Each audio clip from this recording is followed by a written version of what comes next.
obviously it was a fantastic trip in the end. It worked out to be a fantastic game and result. But I could not enjoy a single really until the final whistle went. Obviously, when the goal went in, I popped off. But apart from that, it was just because we could talk about the game right now, Gasky. City won. I disagree with me if you want to. I personally think City just about edged it and deserved to win. Yeah. But this wasn't vintage City. No. Well, I'll put it this way. The first half, you were like, this isn't Inter Milan they're playing. They've trained hard, Inter Milan, for this game. You must have thought at half time, here we go again. De Bruyne's gone off injured. This is just having deja vu. Just having deja vu again. You must have had that feeling at some point. When De Bruyne went off, it was literally because he went down at one point with no one else around him. And I was like, no, this can't be happening. And then he went off. But then he came back on. I was like, okay, it's fine. It's just a bump. It's just a knock. He's just been winded. And then he did like this weird thing where he like ran forwards and then put in like a really odd cross. And then you could just tell he was done. And then he fell over. And then, as you say, I was thinking, it's actually poor guy. 2 successive Champions League finals for him. And he's been injured in both of them. He's done something to someone in a past life. And that doesn't allow him to finish the Champions League final. Clearly. So yeah, but it wasn't vintage City at all. Lots of players, Gasky, making really weird like passing choices and just like making the incorrect pass. What do you put that down to? I would say that's mainly like it was a tale of two halves, really, wasn't it? Because second half they were much better, but the first half it was as if, what's the saying? They were playing instead of playing the game, they were playing the occasion. Yeah, and you could tell that it was just. So maybe they're just not used to it, or there's just pressure on them that don't, you've had all this time, you've built this team up. The Champions League's like that final piece of the puzzle. Don't bottle it. And it was just like as if that was in their head. You know. But then the second half came around, and you could just tell they were just that extra gear in City. They were pushing a bit harder and harder and harder. Inter were just going more counter, and you just saw it was coming at some point. It was going to come. But then it was just like it was very similar to obviously how United should have played. But I thought Inter would at least score a couple. But when you've got that donkey up front, you're fine.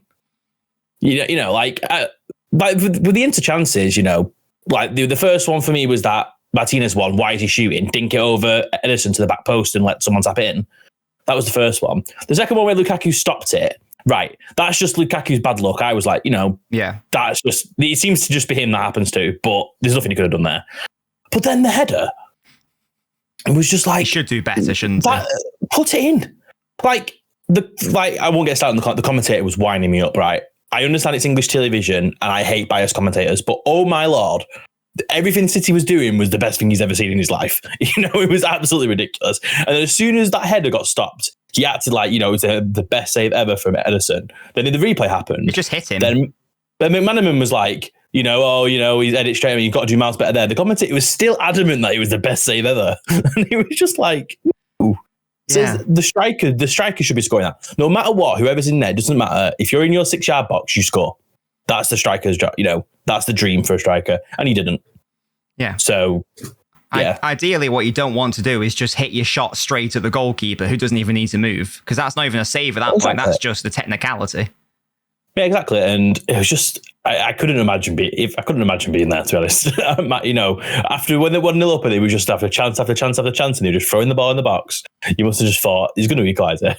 No, yeah, it was. Yeah. I think it was the one where I think it was the Lukaku one. Where it hit the leg. It was the one where Diaz headed it and it went he headed it to clear it away and it went just wide. I can't remember which. I can't remember if that was the one where that was the Lukaku header or the one where Lukaku got in the way. But that was the one where I was like, when that guy was it DeMarco headed it over Ederson and you thought, oh shit, and then it was like, oh my god, he's tapping it up and there. Yeah. And then Lukaku helps you out. That was the one. Yeah. I was just like, well, that's a goal, and then it didn't happen. You're just like, right, that's as good as a goal in our favour, basically, because that just had to go in, but it didn't. But yeah, not typical City, as you say. Maybe it was nerves, because I think tactically, I was quite happy with the way Pep went about it. He changed it slightly. Stones. Did you have that feeling at all when you saw the lineup? He's done it again, chopping and changing where he doesn't need to. With Ake being picked over, what's his name? Walker. Over Walker. Do you not just think like, why is he doing that? Yeah, so I didn't really because I know he's changing a winning team, but I would say that the team he picked probably is his strongest 11.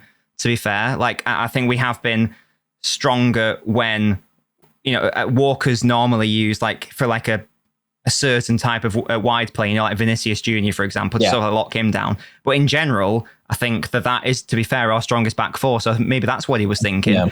Yeah. But maybe not playing Walker, was an incorrect choice because with the tactics, it was, as I said, I thought the tactics were fine, but Inter obviously play with wide wing backs, and it means that they can sort of dominate those wide areas when they have the ball. So like DeMarco, who I thought was Inter's best player, he was very good. Yeah, he would pick up the ball. Stones had clearly been told, right, as soon as DeMarco gets it, you go press him. And he would always be in on him. But then DeMarco would just do like a 1-2 with Barella or Brozovic or Kalanoglou, whoever. And then they just get round John Stones because John Stones isn't Kyle Walker and he's not as good as a right back out of possession. Do you feel as well when with Walker not playing that the City back line can't step up as high because you've not got that cover? Maybe. And that could also have an effect where they feel safer to go forward when you've got a Walker to cover rather than anyone else.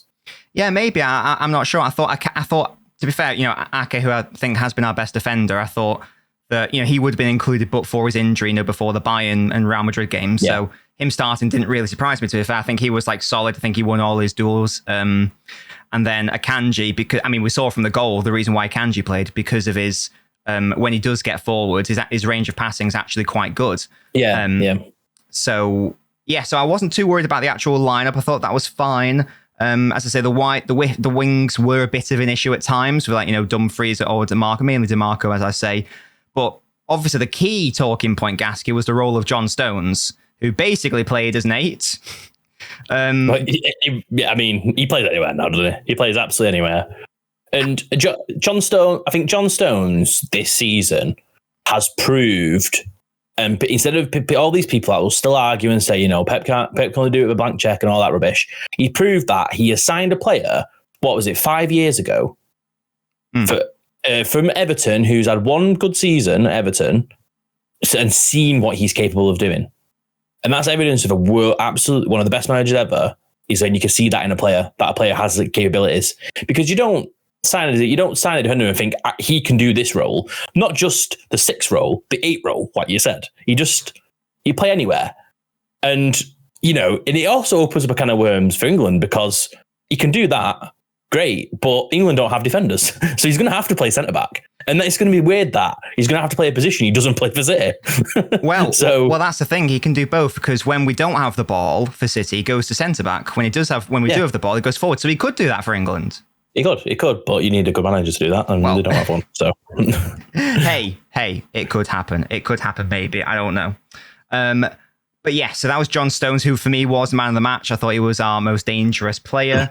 Fantastic on the ball, and yeah, Pep made it so that we had midfield superiority. So it was always 4-on-3. Stones was normally the man available, and yeah, but there were times where you could tell Stones clearly isn't a midfielder normally because there were some occasions where he just didn't look comfortable, when you got further towards the opposition box. But that's fine. He is a centre-back after all. So it's not too big of an issue. What other great performances or good performances were there? I thought, what did you think about Foden, Gasky? Because I was quite impressed when he came on for Kevin. He's proved he can play that number 10 or that centre position. Striker, yeah. Easily. And I would say I think that's his best position. I've always thought that's his best position. Agree. He's 10. Yeah, he can do both, but his best position is 10.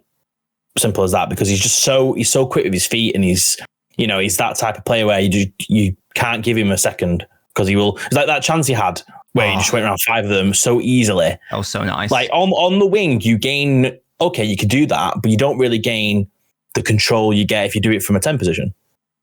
Because you've removed the whole team then if you do that. Yeah, I agree. Yeah, he's arguably England's best player, bar Kane, I would say. I think he's certainly our most gifted, for sure. Oh, definitely. Him and Bellingham, I would say, are the two most English gifted players. But I think Foden, yeah. For me personally, I think it's Foden. But obviously, you're biased. But yeah. No, I agree as well. Yeah, there you go, you fraud. Yeah, Saka, you can hold that. Yes. So, but I mean, Foden should have scored twice, to be fair. But that one bit of skill that you mentioned was absolutely glorious, and surely it's a sign of things to come. Well, it's like it does so good when you watch it. When you rewatch it, you think the defenders could have done better, but it's like you can't do better. It's a lovely half turn. To do? You're bringing him down. You just hope someone else is going to get him, and it was just. And then even for the goal, I know Haaland, had a relatively poor game when he had the ball, but actually, he and Foden, I noticed that when the ball was coming forwards, they ran towards the box, and that dragged 2 or 3 into defenders towards the goal. And who did that leave unmarked? Just on the edge of the box, coming in. Rodri tap it in. Exactly. Well, I say tap it in, but that is a tap in from Rodri. Really. Yeah. Yes, and that wouldn't have been possible but for the movement of Haaland and Foden. So even though Haaland's not having the best game in possession, his movement does still cause chaos. Grealish didn't play well, which is a bit of a shame, but that's okay. You can't have a good game every single game. Bernardo was solid, obviously. It didn't count as an assist, did it? Because it took a deflection, but still he created the goal. And we've already discussed Akanji, who apart from that one really weird back pass to Ederson, which just didn't work at all. I thought he was solid as well. And Ederson Gasky, turns out he can save shots. Well, that was a weird game for him, because that first half you thought, that's an Ederson in goal. Who's in goal there? And then the second half came along, it was like he's just, I don't know, like he just had a shot or something at half time and just come out as a different player. Yeah. But he proved, he could do everything, Ederson, can't he? Yeah, and then Ruben Diaz again should have a shout for man of the match. I thought he's just a rock. I'm gonna hot take, Gasky hot take here. Gasky hot take. Yeah. Ruben Diaz had a bigger impact on City than Van Dijk has on Liverpool. He said it. He said it, not me. I think so. Based on what he does, he's pushed Laporte out of the team since he's come in, and he's the rock in the middle that City need. Obviously, what Van Dijk's done at Liverpool is incredible. Like, he changed them, but I just think Diaz offers so much more to City. You might be right, to be fair, because City's last game without Diaz was that 5-2 at home against Leicester, where we just looked defensively a shambles.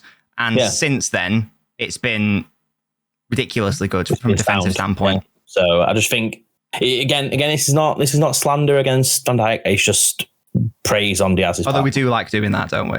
Oh, of course we do.